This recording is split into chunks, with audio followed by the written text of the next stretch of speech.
और वाग्दान करके भाई श्री राहुल गांधी जी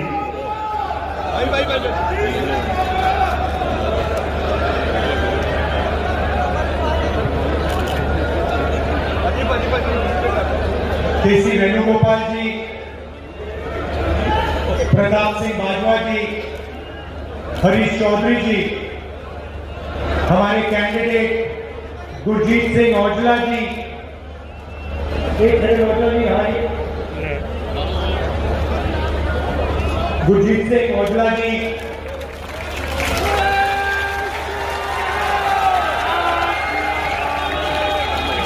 स्टेज पे कांग्रेस पार्टी के वरिष्ठ नेता, हमारे प्यारे कार्यकर्ता,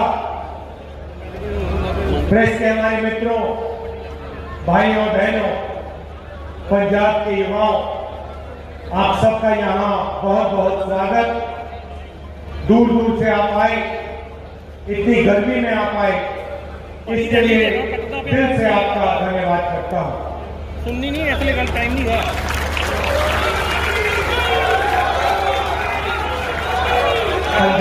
पंजाब का मूड कैसा है? मूड कैसा है आपका? आप जानते हो कि आप लोग देश का मूड बनाते हो। भाइयों बहनों, ये जो लड़ाई चल रही है, ये मामूली चुनाव नहीं है। ये आजादी के पहली बार ये दूसरे तरीके का चुनाव है, क्योंकि इस चुनाव में नरेंद्र मोदी जी और बीजेपी के सीनियर नेता संविधान पर आक्रमण कर रहे हैं। पहली बार इंडिपेंडेंट हिंदुस्तान के इतिहास में उनकी पार्टी के नेताओं ने खुलकर कहा है कि अगर हम चुनाव जीत गए तो हम इस संविधान को बदल देंगे, रद्द कर देंगे, खत्म कर देंगे, फेंक देंगे। अब इसका मतलब समझिए, लोग सोचते हैं कि यह संविधान 70-80 साल पुरानी किताब है। वो सही है, मगर इस संविधान के अंदर जो सोच है वो 70-80 साल पुरानी सोच नहीं है, वो हजारों साल पुरानी सोच है। मैं अमृतसर में हूं। अगर आप गुरु नानक जी की सोच को देखें और समझें तो आपको पता लगेगा कि इस संविधान में गुरु नानक जी की सोच है। और मैं उससे आगे जाता हूं कि इस संविधान की जो नींव है, इस संविधान की जो नींव है वो गुरु नानक जी ने रखी थी, उनकी सोच ने रखी थी। और सिर्फ गुरु नानक जी ने नहीं, ऐसे हिंदुस्तान में अलग अलग महापुरुषों ने वही सोच देश के सामने रखी थी। चाहे वो बुद्ध हो, बुद्ध भगवान हो, नारायण गुरु जी हो, बसवानंद जी हो, इन सब की सोच इस किताब में है। और आज बीजेपी के लोग सामने आके कह रहे हैं कि हम गुरु नानक जी की सोच पर आक्रमण करेंगे और उसको हम खत्म कर देंगे। उस सोच का रिप्रेजेंटेशन मॉडर्न हिंदुस्तान में गुरु नानक जी की सोच का यही रिप्रेजेंटेशन है। गुरु नानक जी ने कहा था कि सब लोग समान हैं, सबकी इज्जत होनी चाहिए, सबका आदर होना चाहिए, सबके साथ मोहब्बत होनी चाहिए। ये कॉन्स्टिट्यूशन भी वही कहता है।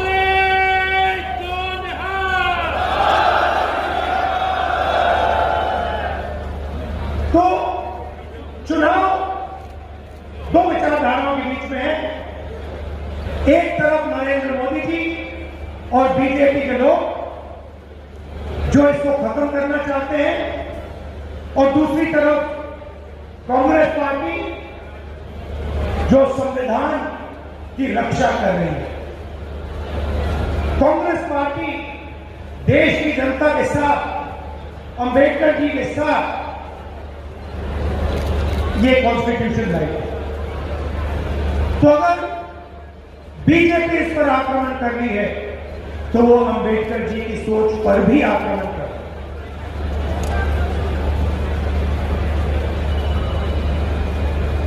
भाइयों बहनों, आप देश में किसानों की हालत जानते हैं और आप ये भी जानते हो कि पिछले 10 सालों में नरेंद्र मोदी जी ने हिंदुस्तान के किसानों के लिए, पंजाब के किसानों के लिए इतना सा भी नहीं किया। उल्टा आप पर आक्रमण किया।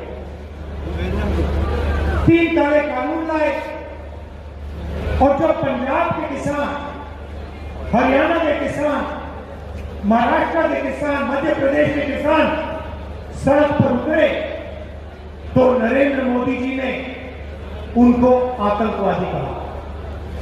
यह बात हम कभी नहीं भूल सकते हैं। 16 लाख करोड़ रुपए उन्होंने 22 लोगों का कर्जा माफ किया, मगर पंजाब के किसान का, बाकी प्रदेशों के किसानों का 1 रुपया उन्होंने कर्जा माफ नहीं किया।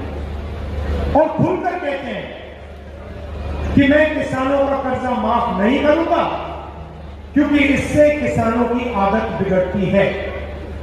मैं आपसे पूछना चाहता हूं, अदानी का कर्जा माफ होता है, 16 लाख करोड़ रुपए 22 लोगों का कर्जा माफ होता है, तो उनकी आदत नहीं बिगड़ती है, मगर पंजाब के किसान का कर्जा माफ होता है तो किसान की आदत बिगड़ती है। यह कैसी सोच है?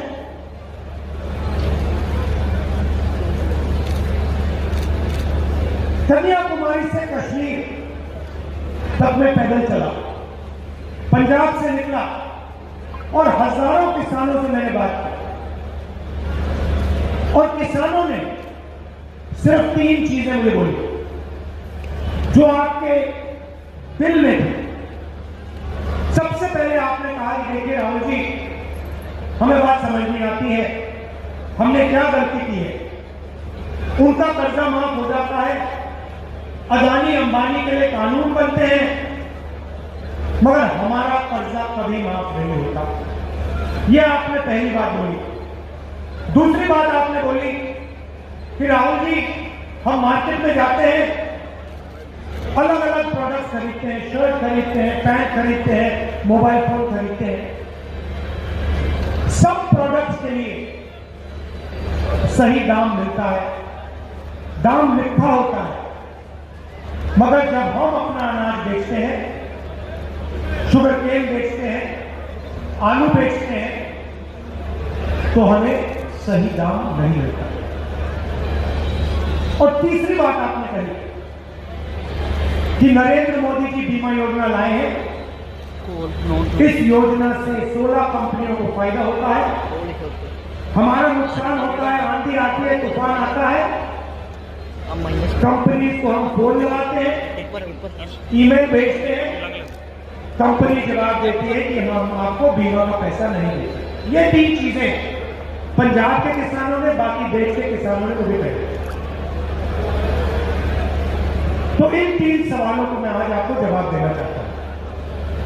पहला काम, जैसे यूपीए सरकार ने किसानों का कर्जा माफ किया था, वैसे ही कांग्रेस पार्टी पंजाब के किसानों का, बाकी देश के किसानों का कर्जा माफ करने जा रही है।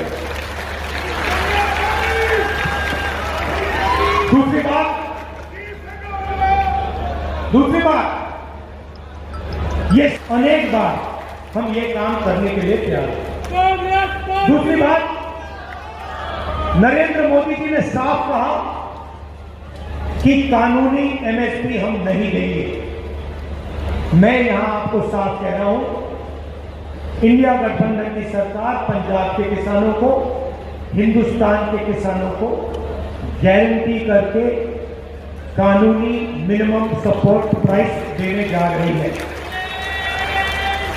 और तीसरा काम, जो आपने बीमा की बात बोली, नरेंद्र मोदी जी का जो बीमा का प्रोग्राम है वो 16 कंपनियों की मदद करता है। इस प्रोग्राम को हम रिस्ट्रक्चर करेंगे, किसान फ्रेंडली बीमा योजना बनेगी और 30 दिन के अंदर हिंदुस्तान के सब किसानों का पैसा उनके खाते में चला जाएगा। उससे ज्यादा डिले नहीं होगा। ये थी बात किसानों की।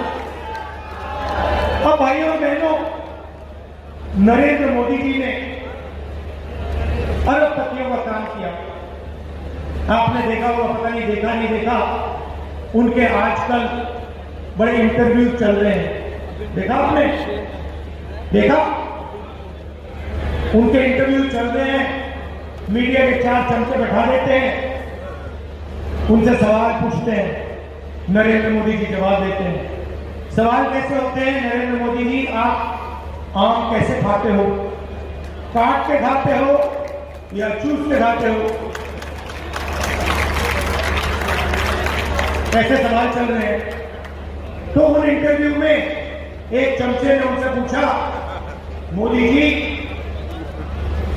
हिंदुस्तान में अमीर लोग अमीर होते जा रहे हैं और गरीब लोग गरीब होते जा रहे हैं, इसके बारे में आप क्या सोचते हो? नरेंद्र मोदी जी का जवाब आता है, सोचते हैं, वो थोड़ी देर सोचते हैं, ऐसे सोचते हैं,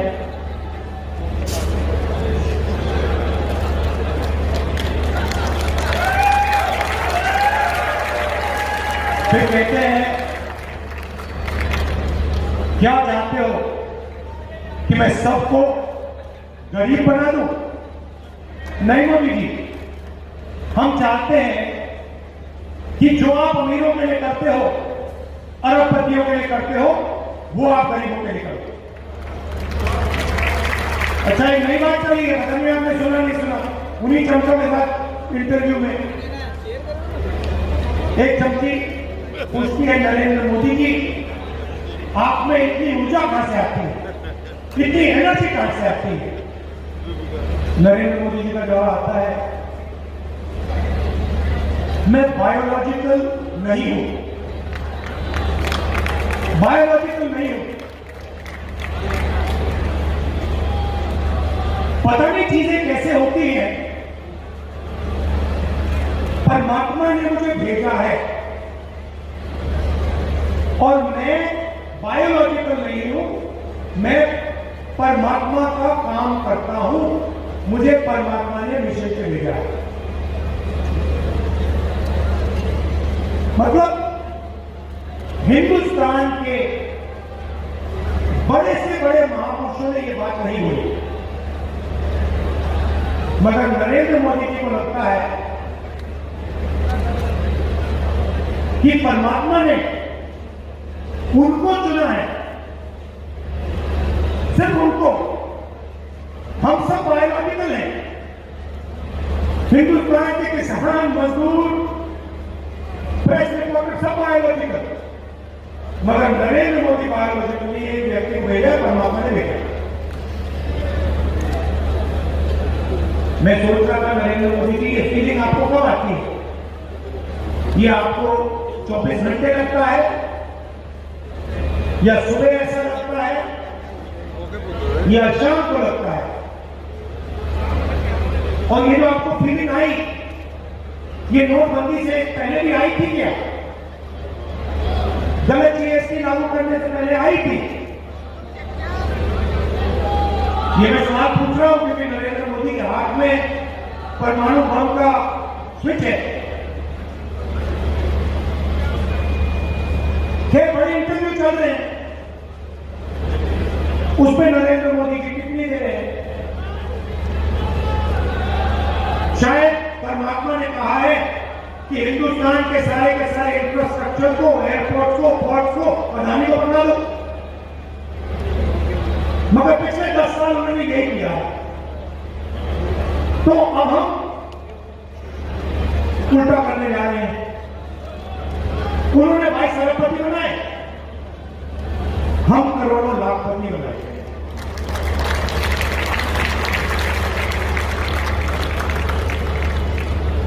कैसे बनाएंगे? महालक्ष्मी योजना, हिंदुस्तान के सब गरीब लोगों की लिस्ट बनेगी,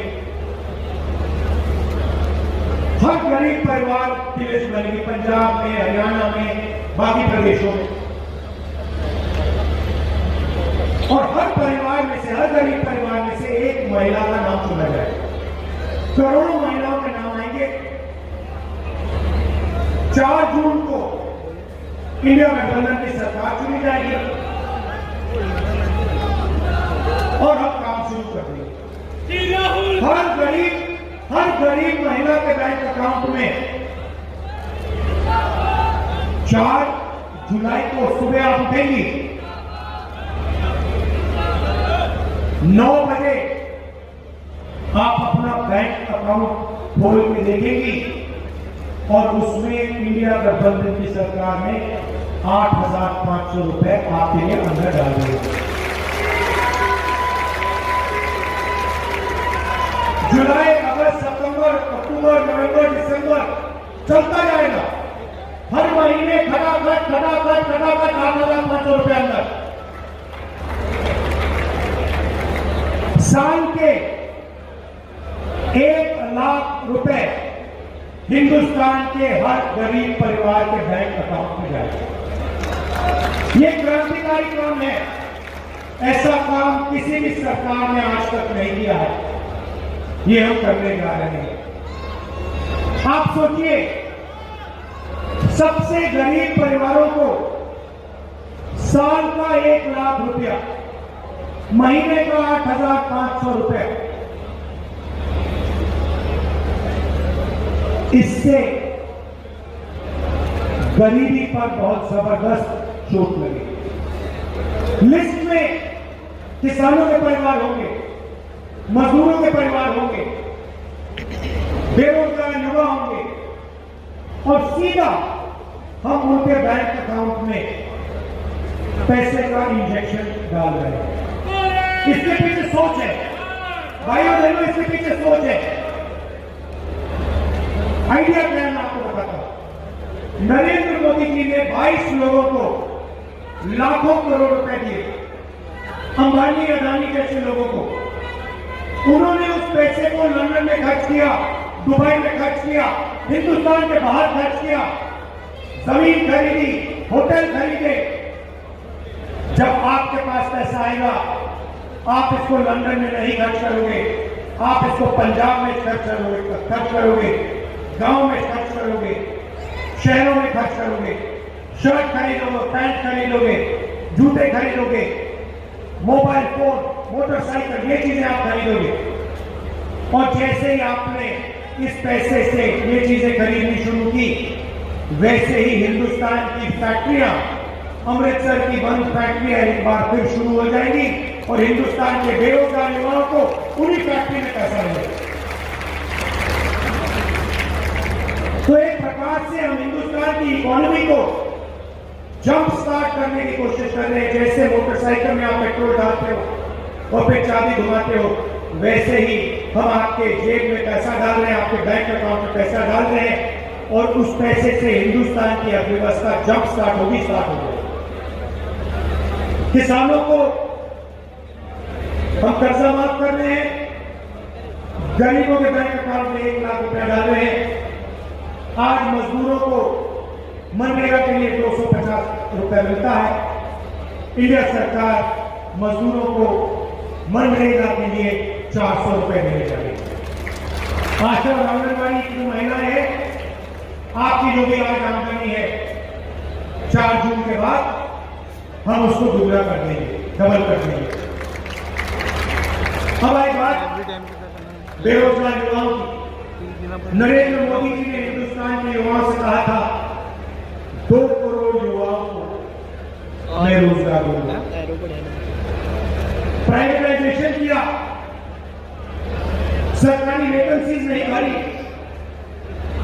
अमृतसर, पंजाब और पूरे हिंदुस्तान के स्मॉल और मीडियम बिजनेसेस को खत्म कर दिया, गलत जीएसटी लागू की, नोटबंदी कर दी, और इसका नतीजा हिंदुस्तान देख रहा है। आज हिंदुस्तान के युवाओं को रोजगार मिल ही नहीं सकता। अंबानी और अदानी रोजगार नहीं दे पाते, दे नहीं सकते। रोजगार स्मॉल और मीडियम इंडस्ट्री देती है, छोटी छोटी फैक्ट्रियां देती हैं। रोजगार एग्रीकल्चर में दिया जा सकता है। तो अब पहला काम सर, दूसरा काम और क्रांतिकारी का, दूसरा काम और क्रांतिकारी का हिंदुस्तान के युवाओं को मैं कहना चाहता हूं, अरबपतियों के बेटे जॉब मार्केट में जाने से पहले 1 साल की टेम्पररी नौकरी करते हैं। उसमें उनको ट्रेनिंग मिलती है, पैसा मिलता है और जॉब मार्केट में अंदर जाने का मौका मिलता है। मगर ये फैसिलिटी गरीब युवा, मनरेगा में रोजगार का अधिकार दिया, उससे करोड़ों लोगों को फायदा हुआ। मगर जो हमारे ग्रेजुएट्स हैं, अंडर ग्रेजुएट, डिप्लोमा होल्डर्स, इस योजना से उनको फायदा नहीं हुआ। इसीलिए हम ग्रेजुएट्स को, डिप्लोमा होल्डर्स को, यूनिवर्सिटी कॉलेज ग्रेजुएट्स को एक नया अधिकार देने जा रहे हैं, पहली नौकरी पक्की का अधिकार। प्राइवेट सेक्टर में, पब्लिक सेक्टर में, बीएचईएल, एचईएल, सरकारी अस्पतालों में, सरकारी कॉलेज यूनिवर्सिटीज में, सरकारी ऑफिस में आपको 1 साल की नौकरी का अधिकार मिलेगा, बेहतरीन ट्रेनिंग मिलेगी। हर महीने आपके बैंक अकाउंट में 8,500 रुपए जाएंगे, साल के आपको 1 लाख रुपए मिलेंगे। हिंदुस्तान के सारे बेरोजगार युवाओं को यह फैसिलिटी मिलेगी। इससे हिंदुस्तान को एक ट्रेंड वर्कफोर्स मिलेगी। बेरोजगार युवाओं के जेब में पैसा जाएगा, उनको एक्सपीरियंस मिलेगा और वही पैसा उनके जेब में जाएगा। जैसे महिलाओं का पैसा अर्थव्यवस्था को चालू करेगा, वैसे ही ये पैसा भी अर्थव्यवस्था को जंप स्टार्ट करेगा। तो ये हमारी सोच है। मेन चीज संविधान की रक्षा, गुरु नानक जी की सोच की रक्षा, भाईचारा, और जैसे मैंने भारत जोड़ो यात्रा में कहा था, नफरत के बाजार में मोहब्बत की दुकान खोलनी है, सबको एक साथ लाना है और एक साथ मिलकर प्रगति करनी है। ये आपके लिए मेरा मैसेज है। आखिरी बात कहना चाहता हूं, मैं यहां आया था अमृतसर, गोल्डन टेम्पल में मैंने सेवा की। उससे पहले भी गया था, मत्था टेकना था, मगर सेवा नहीं की। जब मैंने सेवा की तो बिल्कुल दूसरे तरीके से मुझे बात समझ आई, इतनी शांति मिली और थोड़ा सा जो आपका ये धर्म है, सुंदर धर्म है, इसके बारे में थोड़ा सा मुझे समझ आया। तो मैं आपसे कहना चाहता हूं कि अमृतसर और गोल्डन टेम्पल को हमें एक ग्लोबल सेंटर बनाना चाहिए। धार्मिक सेंटर, पिलग्रिमेज सेंटर, और ये जो सोच है और जो शांति वहां मिलती है, इसको पूरी दुनिया में हम सबको मिलकर फैलाना चाहिए। और इस काम को मैं आपको कह रहा हूं कि इस काम को करने में जो भी मैं कर सकूंगा, जितनी भी मैं शक्ति डाल पाऊंगा, मैं डालने जा रहा हूं। आप सबका दिल से बहुत बहुत धन्यवाद। और जो गुरु नानक जी ने, गुरु गोविंद सिंह उस रास्ते पे हम सबको मिलकर आगे बढ़ना चाहिए। बहुत बहुत धन्यवाद, नमस्कार, जय हिंद, जय पंजाब। हेलो हेलो, बहुत बहुत धन्यवाद राहुल जी। मैं हम बेनती करूंगा अमृतसर की समूची लीडरशिप, साढ़े कैंपेन कमेटी ने मैंबर साहबान राणा जी, राणा गुरमीत सिंह जी और खास तौर पर साढ़े मजीठा तो गुरु भगवंत सच्चर जी, जसवीर सिंह दिलपा जी, संतोष सिंह पलाहीपुर जी, ये सारे लीडर साहबान बेनती करूंगा कि समूची सीनियर लीडरशिप के नाल आके ढेंगा जी सारे सम्मानित करें। बहुत बहुत थोड़ा धन्यवाद। एक बार फिर राहुल जी का इतने पहुंचे थे, कांग्रेस पार्टी ने वर्कर क्या दिलों धन्यवाद कर दिया और इस दल का हमेशा मशहूर रहेंगे।